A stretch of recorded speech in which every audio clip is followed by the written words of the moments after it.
Davom etamiz. Buxoro viloyatida og'ir tan jarohati yetkazish bilan bog'liq jinoyat ishi yuzasidan sud hukmi e'lon qilindi. Ma'lumotlarga ko'ra, oilaviy kelishmovchilik oqibatida erkak qudasiga tan jarohati yetkazgan. Oqibatda jabrlanuvchining bir ko'zi ko'rish qobiliyatini yo'qotgan.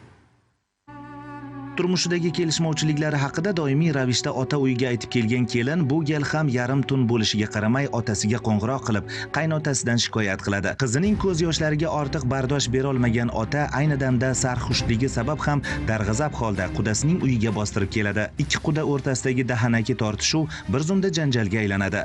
Oqibatda uy egasi qudasini bir necha marotaba qo'l mushti bilan yuzi va ko'z qismiga urgan. Holat jabrlanuvchining qizi hamda boshqa oila a'zolari ko'z o'ngida sodir bo'lgan.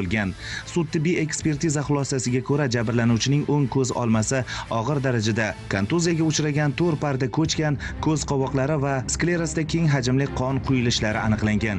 Eng achinarlisi, ushbu jarohat natijasida jabrlanuvchining o'ng ko'zi ko'rish qobiliyatini butunlay yo'qotgan. Mazkur holat jinoyat ishlari bo'yicha Qorako'l tuman sudida ko'rib chiqildi hamda sudlanuvchining aybi o'z isbotini topib, unga nisbatan sud hukmi e'lon qilindi.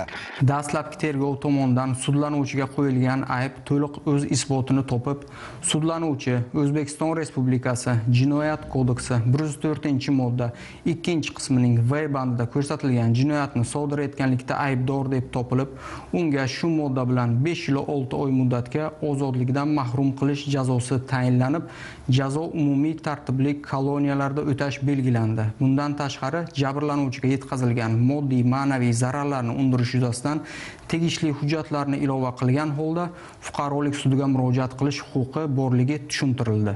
Har qanday jinoyat uchun jazo muqarrar, ammo ushbu hodisa ortida bir oilaning ajrim yoqasiga kelib qolgani va norasida go'dakning yetim qolganini hisobga olsak, barchamiz uchun o'ylashga majbur qiladigan mavzu hisoblanadi. Madrahim Turdiyev, Abdulla Rajabov, Zamon informatsion tahliliy dasturi uchun Buxorodan tayyorlandi.